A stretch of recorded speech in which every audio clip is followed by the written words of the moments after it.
Exclusivo. Uma nova reportagem do jornalista Roberto Cabrini revela detalhes da execução de Antônio Vinícius Grisbach, o maior aeroporto do país. 17 dias depois do assassinato do empresário, a namorada dele quebra o silêncio e conta como foi a viagem a Maceió, o desembarque em Guarulhos e os últimos momentos ao lado do homem que, 8 dias antes de sua morte, tinha terminado uma delicada delação premiada no Ministério Público. Essa é a grande reportagem dessa semana. As revelações da namorada do homem que sabia demais.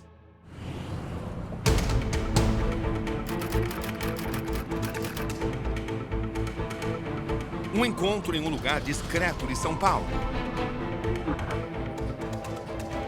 Ela viu e viveu tudo.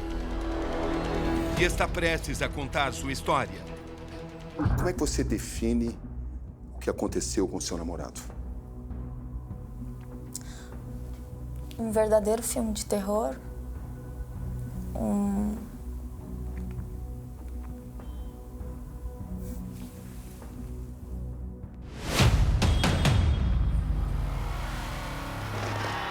Uma imagem que não sai da cabeça.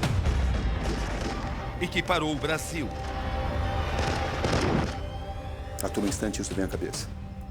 Aquele tiroteio, eu não poder fazer nada para ajudar ele. Ele morrer na minha frente. Não tenho nem palavras para descrever esse trauma que eu vou levar pro resto da vida. Eu acredito que essa delação foi o estupim para que esses inimigos ficassem com muita raiva e falassem: a gente precisa eliminar esse cara. Quem é a jovem que namorava Vinícius Grisbach? O empresário executado no aeroporto de Guarulhos. Depois de construir inimigos no crime organizado. E dias após ter dilatado agentes policiais por corrupção.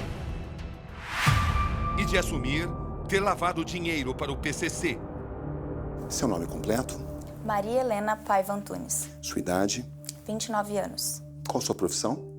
Eu sou influenciadora digital e formada em nutrição. Oi, gente! Poder de comunicação. Eu vim aqui hoje mostrar, eu estou na minha casa, mostrar os meus shampoos pra vocês. Quem é a Maria Helena Paiva? É uma menina batalhadora, sonhadora, família. Natural de uma pequena cidade do Paraná. Eu nasci em Barbosa Ferraz, Paraná. Aí quando eu me formei, eu mudei para Maringá. Como é que você veio para São Paulo? Eu já fazia bastante trabalhos aqui em São Paulo, fazia também várias marcas do Rio de Janeiro. Aí eu falei, acho que São Paulo é a cidade ideal para eu continuar a minha carreira e crescer ainda mais. Em São Paulo, o caminho dela se cruza com o de Vinícius Grisbach. Maria Helena, como é que você conheceu Vinícius Grisbach? Ele era um dos meus seguidores e a gente marcou de se conhecer, de jantar. E aí, a partir de então, já começamos a namorar e nunca mais nos desgrudamos. Há quanto tempo vocês se relacionam? 1 ano e meio. O que te atraiu no Vinícius? Ele era um cara extremamente inteligente, cuidadoso. Então, eu me apaixonei por ele logo que o conheci, assim. Você tinha planos com ele? Claro. A gente tinha planos de noivar o ano que vem, de se casar. A gente tinha planos de formar uma família. São momentos e revelações. O que ele abriu da vida dele para você sobre essas questões judiciais? Que ele enfrentava um processo de lavagem de dinheiro e do homicídio, mas eu sempre preferi acreditar na inocência dele e ele sempre me provou que ele era uma pessoa do bem. Eu jamais me relacionaria com um assassino, jamais. Uma vida privada de liberdade. Rodeada sempre por seguranças. Vinícius não escondia dela que colecionava inimigos. E que sua vida estava sempre por um fio. Você sabe que ele fez uma longa entrevista comigo em fevereiro. Sim. O Vinícius me contou nessa longa entrevista que ele tinha uma relação complicada com o crime organizado e com os setores da polícia. Você sabia disso? Eu sabia que ele tinha muitos inimigos, mas eu não sabia quem era. Você sabia que ele tinha lavado dinheiro do crime organizado? Eu questionei ele sobre isso e ele disse que em um momento da vida eu acho que ele foi ambicioso e cometeu esses erros. Você temia que ele pudesse ser condenado? Claro, só que a gente já tinha construído uma relação, eu não ia abandonar ele naquele momento. Nos últimos tempos, ele mudou a rotina. Passou a frequentar lugares públicos. A gente estava saindo muito e ele queria viver, né, a vida. Queria sair para jantar, queria ir ao cinema, queria ir para shows. Vinícius tinha total dimensão do risco que ele corria? Eu acredito que não. Eu acredito que conforme o tempo foi passando, o Vinícius não foi acontecendo nada, ele foi desleixando. E qual era o seu nível de tensão vivendo dessa forma? Eu tive um sonho há 4 meses atrás que acontecia exatamente o que aconteceu. Não era no aeroporto, mas acontecia, que inclusive eu comentei com ele. E aí, nesses últimos dias, eu senti uma angústia, uma coisa ruim, e eu tava com muito medo. Essa viagem a Maceió? É. Esse foi o endereço escolhido por Vinícius e pela namorada por 7 dias. Um luxuoso hotel em São Miguel dos Milagres, a 2 horas da capital. A gente andava sozinho na praia, a gente chegou a ir almoçar num restaurante, um dia que a gente foi caminhar na praia, só eu e eles. A gente saiu para treinar em academias em Maceió, porque no hotel não tinha academia. E, por exemplo, o segurança ficou na rua e a gente estava lá em cima. Você diria que o Vinícius ficou exposto demais em Maceió? Sim, acredito que sim. Inclusive, saímos algumas vezes da pousada para procurar a casa para a gente passar o Réveillon. Então, imagina só, a gente ficar andando para lá e para cá procurando um imóvel. Então, até dentro do carro, eu ficava assim, meio que olhando. E ele sempre me questionava, tá com medo? E ele ria, ele falava, você é muito medrosa. Vinícius não desconfiou, mas as indicações são de que seus passos estavam sendo monitorados. Uma atitude suspeita chama a atenção do empresário. No restaurante, na quarta-feira, ele me disse, sim, que ele acreditava que um cara que estava no restaurante era muito parecido com o inimigo dele, mas no fim das contas ele falou, não é. Porque o cara fuma muito, esse cara não tá fumando, se fosse o cara ele já teria levantado outras vezes para fumar. Quem era esse inimigo que ele achava parecido com essa pessoa? Daí ele não me disse nomes, ele não falava nomes. Quando você saía com o Vinícius, os seguranças iam junto, né? Eles não tinham um protocolo quando vocês iam, por exemplo, num restaurante. Não iam segurança primeiro no restaurante para ver se estava tudo normal? Não. Não seria o normal a ser feito? Eu não sei o protocolo que eles deveriam seguir, mas não hoje em parece dia, algo meio óbvio assim? Hoje em dia, sim. Agora nada é descartado, nem mesmo o fato da escolha do destino. Hoje Maria Helena chega à conclusão de que o namorado já sabia do recebimento das joias e por esse motivo decidiu ir a Maceió. Qual, afinal, a ligação entre a entrega das joias e o assassinato de Vinícius? Como a viagem foi programada há 1 mês e meio, na minha cabeça, o Vinícius começou a falar dessas joias, não tinha 1 mês e meio. Foi agora mais recente. Então, assim, será que ele programou a viagem só pra gente ir ver casa, pra gente passar um tempo na pousada, ou ele já foi pensando em pegar essas joias? Eu não sei. Eu não sei se essa pessoa que foi entregar as joias morava ali. Isso eu real não sei. Você acha que isso já pode ter sido pensado antes? E talvez tenha sido uma armadilha? Quem sabe? O Vinícius recebeu um telefonema de alguém que ele via ele? Sim. Me denominou como picareta. Ele não falou o nome? Não. Você não sabe até hoje quem é? Não, ele falava picareta. Ele te contou que era alguém que devia ele? Ele falou, olha, eu preciso receber umas joias, eu vou pedir pro Danilo e pro Samuel irem até Maceió buscar. Eu vi eles combinando pelo celular. Aqui um outro personagem entra na história. Danilo Lima. É ele quem vai buscar as joias em um restaurante de Maceió. E o que ele contou para você sobre essa missão em que você foi designado? Ele disse para mim que uma pessoa, quando ele chegou em Maceió, reconheceu ele no aeroporto, entrou em contato com ele, querendo pagar uma dívida que devia para ele e ia pagar uma parte em joias. Que existe hoje a desconfiança de que dentro dessa caixa talvez tivesse um dispositivo que possibilitasse a monitoração do Vinícius. Você ouviu isso? Se tiver, devia estar muito bem escondido. Você ficou sabendo sobre isso? Eu acho que a partir do momento que descobri quem é que foi que entregou essas joias, eles podem ter uma resposta mais certeira. Porque até então eu não sei quem entregou essas joias, se essa pessoa tem alguma ligação com esses inimigos dele. O recebimento dessas joias deixou o Vinícius tenso? Não, nenhum momento. Ele ficou ansioso. O Ministério Público instaurou um procedimento com a finalidade específica de identificar a origem dessas joias, identificar quem repassou essas joias para o empresário Antônio Vinícius, e se o empresário Antônio Vinícius tinha negócios aqui no estado de Alagoas, com quem o empresário mantinha negócios aqui no estado de Alagoas. Sexta-feira, 8 de novembro.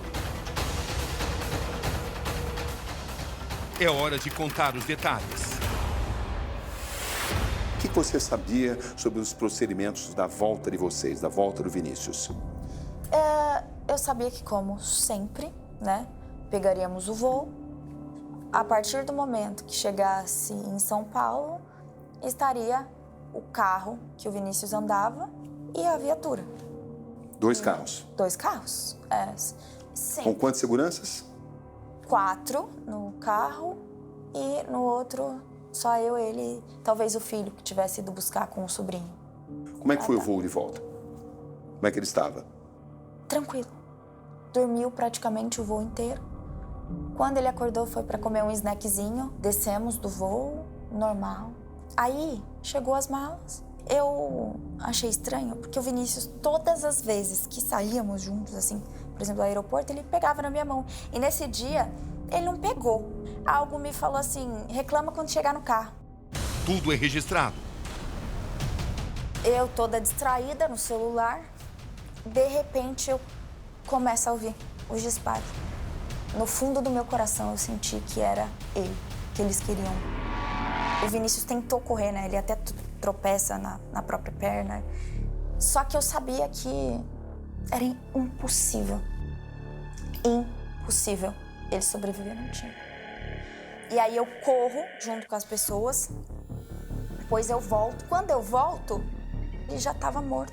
Eu não quis ficar ali. Não era essa cena que eu queria ter na memória. Chama muita atenção que o Vinícius, um homem que era ameaçado, sai à frente, você fica um pouco atrás, ali com o celular. Sim. E os seguranças não saem à frente para analisar a situação, para averiguar se tudo está em perfeitas condições de segurança. Isso não aconteceu. Por quê? Então, eu acredito que eles estavam relaxados ali. Até o Vinícius, o segurança, estava todo mundo relaxado, porque eu acho que ninguém esperava que isso fosse acontecer dentro de um aeroporto. Mas para que alguém precisa de segurança se você vai sair à frente? Então, errou e errou feio. Esse erro custou a vida dele.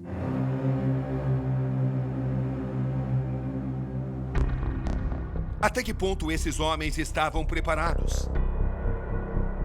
Até que ponto se mantiveram leais a Vinícius?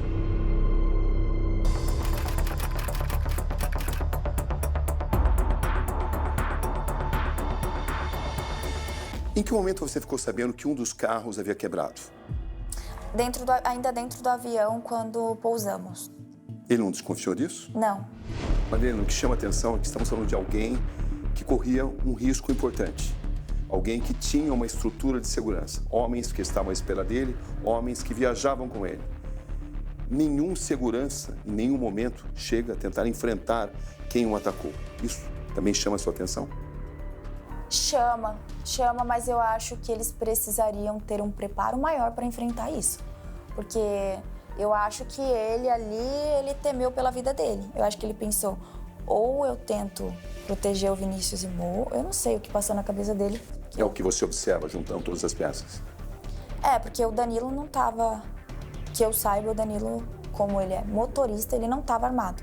Você exclui totalmente a possibilidade do Vinícius ter sido traído por algum dos seus seguranças? Eu não conhecia os seguranças dele a fundo, então eu não posso pôr minha mão no fogo por ninguém, eu não sei. Eu realmente não posso palpitar. Eu prefiro acreditar na inocência deles, porque assim como o Vinícius acreditava, confiava de olhos fechados no segurança. Ele foi o advogado de Vinícius durante as investigações de lavagem de dinheiro e do duplo homicídio. Agora, ele defende integrantes da segurança particular do empresário, os agentes da escolta, que estão sob discussão. Essa é uma questão central. Por que não seguir os 3 seguranças? Facilmente explicável. Estava um motorista, o filho do Vinícius, que não via a hora de ver o pai, e um amigo que jogava videogame com ele. Então, são 3 pessoas. Quando essa turma vai para lá, quem que ia subir nela para voltar? Vinícius, namorado e 2 seguranças, são 7 pessoas, mais as bagagens. Então, não tinha como ir os 3. Até que ponto esses policiais militares, seguranças, podem ter sido corrompidos pela organização criminosa, PCC ou por setores da polícia? Eu vejo mínima das mínimas probabilidades. Mínima das mínimas probabilidades. Corrupção ou ameaça? Se você não fizer isso, mínima das possibilidades. Você sofrerá consequências? Mínima das possibilidades. O atentado no maior aeroporto do país completa hoje 17 dias. Até aqui, 5 policiais civis foram afastados. Além dos 8 policiais militares que atuavam na segurança de Vinícius. Na última sexta-feira, os PMs foram alvos de uma operação de busca e apreensão. Eles tiveram seus celulares e computadores apreendidos. Seu celular foi apreendido também? Não. Não? Não foi apreendido. Mas você nunca escondeu Jamais, seu celular? quando... Seu celular está à disposição de todos? Óbvio, na hora. Não apaguei nenhuma ligação do dia, nada. Eu não tenho nada para esconder. Se me pedirem a senha, eu passo na hora. Eu realmente até preferiria para que essas especulações dessas pessoas maldosas acabassem. Mas para ficar bem claro, por que você ficou um pouco atrás falando no celular ou mexendo no celular? Não, distração mesmo. Eu estava mexendo no celular, eu inclusive acho que estava andando mexendo no dele, resolvendo as coisas dele. E ele saiu andando na frente mesmo, ele era assim. O que você fazia no seu celular? É que a Yasmin tinha feito uma viagem também e eu estava perguntando se ela chegou bem e tudo mais. Quem é Yasmin? Minha melhor amiga. E mais, como eu pedi comida pelo aplicativo, eu ia ter que pedir um motoboy para ir buscar porque não entregava no Anália Franco. E eu estava resolvendo isso no celular. A Força-Tarefa identificou suspeitos de participação direta no assassinato de Vinícius Gritzbach. Um homem apontado como olheiro que vigiava Vinícius dentro do aeroporto. O suspeito de fornecer os carros usados no ataque. E os supostos atiradores. Eles aparecem dentro de um ônibus municipal. Tudo gira em torno da delação premiada, feita por Vinícius ao Ministério Público, um dia antes da viagem para Maceió, 8 dias antes da execução. Vinícius vai à Corregedoria da Polícia Civil de São Paulo e reforça as acusações que já havia feito a mim. Qual caso que você já entrevistou uma pessoa e ela fala disso, de corrupção policial, onde o delegado que te prendeu te liga te ofertando uma ajuda? Eu já presenciei casos de toda a natureza. E eu posso te afirmar que essa sua acusação é muito grave. Tá bom, então vamos lá. E necessita provas. De provas e, além do mais, eu gostaria que fosse periciado se é a voz mesmo das pessoas, tá? Eu estou te apresentando o áudio do delegado do caso me ligando. Nome dele? Fábio Baena. Na audiência, eu já falei, se precisar de mim, a gente vai conversar com o advogado, eu te ajudo lá, tá tranquilo. Aí agora aqui o chefe dos investigadores. Eu sei disso, eu já falei. Nome dele? Eu tô falando pra ele. Eduardo Monteiro. Que ele disse que não vai acontecer nada na corregedoria porque a tia dele é a atual corregedora. Se ficar aqui, mãe, vai dar zogo com o azar. Deve ser real. Os caras Os caras têm um dinheiro, né? Isso que eu falo pra eles, os caras têm um dinheiro. Então, se os caras arrumar um ministro e pagar um ministro, esse é o problema. Tem cabimento um chefe de investigador falar o que ele falou agora? Se os caras comprarem um ministro, alguém, falar isso?